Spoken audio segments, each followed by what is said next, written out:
Daddy शुरू करते हैं। जी पहले आप क्रिकेटर बनना चाहते थे, जी फिर आप पायलट बनना चाहते थे, फिर आप एक्टर बनना चाहते थे, लेकिन आप बन गए story teller, Yes. Screen writer. तो जब आप अपनी जिंदगी को देखते हैं तो आपको क्या लगता है कि जो हुआ है वो आप जैसा चाहते थे वैसा हुआ, या this is how it was meant to be? नहीं, अलग अलग टाइम के ऊपर जब मैं छोटा था, जब क्रिकेट खेलता था, तो जो भी उस टाइम पे मेरे एज के लोगों का वो था, स्टैंडर्ड था, उनसे बेटर था जी। स्कूल में। हाँ। तो नेचुरली मेरी एम्बिशन भी ये हो गई थी कि मैं क्रिकेट खेलूँगा। और इंदौर से होकर टीम से बहुत से लोग क्रिकेट खेलते थे और बहुत से लोग इंडिया की टीम में भी थे। उस ज़माने में 7 प्लेयर खेलते थे होलकर के अपने टीम में, अपना नेशनल टीम में। जी। तो उस वक्त क्रिकेट बहुत पॉपुलर था इंदौर में। क्रिकेट के बहुत थे, सी.के. नायडू थे, मुश्ताक अली थे, ये बहुत पॉपुलर लोग थे ये जो ना, कि मुश्ताक अली बनना है, सी.के. नायडू बनना है, ऑल दैट। तो एक नेचुरल था कि उस टाइम के ऊपर वहाँ जो एम्बिशन हो कि क्रिकेट खेलेंगे, समझे। क्रिकेट खेलते खेलते खेलते कॉलेज के स्टैंडर्ड तक आ गए थे, यूनिवर्सिटी के स्टैंडर्ड तक आ गए थे। एक मरतबा सलीम दुर्रानी को खेलते हुए देखा अच्छा। वहाँ लोकल मैच के अंदर। तो सलीम दुर्रानी को खेलते हुए देखा तो ऐसा लगा कि ऐसा तो नहीं खेल सकूँगा, समझा। ये नहीं लगा इतना कि talent था ऐसा, उनमें। ये नहीं लगा कि खेल सकूँगा, ऐसा लगा कि ऐसा तो नहीं खेल सकूँगा। He was so good at that as.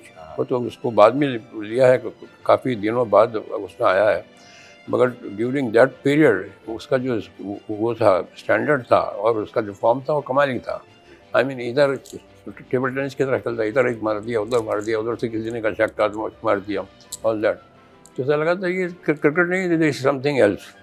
तो वहाँ से थोड़ा सा दिल टूट गया कि अब ये बहुत मुश्किल काम है। का टैलेंट नहीं है। अब उसके लिए मैं एक एग्जांपल भी देता हूँ कि जो लोग एवरेस्ट के ऊपर चढ़ते चाहते हैं, वो कभी ये समझ के नहीं जाते हैं कि मैं आधे रास्ते में से वापस आ जाऊँगा, समझे। वो उनको कॉन्फिडेंस ये होता है कि मैं चढ़ूँगा, पीक पे जाऊँगा।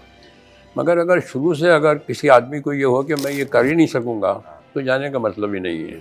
तो आई टूक ए सेंसिबल डिसीजन कि मैंने क्रिकेट जो था वो छोड़ दिया और मैंने फ्लाइंग क्लब चला गया। फ्लाइंग क्लब में मैंने किया, उसका मुझे लाइसेंस भी मिला है और फ्लाइंग भी की अच्छी तरह। फ्लाइंग सीखने का रीजन शायद ये भी था कि आपको हाइट्स का फियर था और उसको और ओवरकम करने के लिए। मैंने उसी छोटे से करियर में फ्लाइंग की एक फोर्स लैंडिंग भी की, ऊपर इंजन बंद हो गया था। बट देन मुझे ऐसा लगा कि फ्लाइंग के अंदर you can't do anything of your own. Finally you will be travelling with 200-300 passengers. उनकी सबकी जिम्मेदारी लाइफ की आपके हाथ में होती है। तो ये सब होशियारी नहीं बता सकते कि इधर से ड्राइव मार दी और इधर से ये कर दिया। मगर फिल्मों में देखते थे, वॉर की फिल्मों के अंदर की ड्राइव मारा, वो लड़की के टेरेस पर से निकले तो वो हाथ हाथ हिला रही है, तो ऐसा लगता था कि पायलट बनना। बहुत रोमांटिक है। हाँ, रोमांटिक बहुत लगता था, मगर कुछ रोमांटिक थे नहीं था उसमें रिपीट करना पड़ता है। Switches on, switches on, tail trimmer down, tail trimmer down, ये सब करना पड़ता है उसमें। तो वो कुछ अपना कुछ नहीं कर सकते उसमें। I mean you can't do anything unless कि इट इज़ एन इमरजेंसी। और फिर इमरजेंसी के बाद अगर निकल आओ तो पूछेंगे लोग, अदरवाइज तो पूछेंगे भी नहीं। तो वो छोड़ दिया, वहाँ छोड़ दिया। तो जब भी कभी कोई लोग आते थे फिल्म वाले, तो वो मुझे ऑफ़र करते थे इंदौर में कि कहीं मिल जाते थे, छोटी सी जगह थी इंदौर, उसमें होटल में मिल जाते थे। तो बुला के पूछते भी थे कि लड़का कौन है। तो एक प्रोड्यूसर मिल गए, तो क्या करती हूँ? मैंने कुछ नहीं करता हूँ। मैंने एमए ज्वाइन कर लिया था जी। और मैं बीए करके एमए ज्वाइन कर लिया था। एमए ज्वाइन करने का वो तो नहीं था, मतलब पढ़ने का वहाँ तक, मगर ये कि कुछ करने को नहीं था तो चलो ये कर लेते हैं।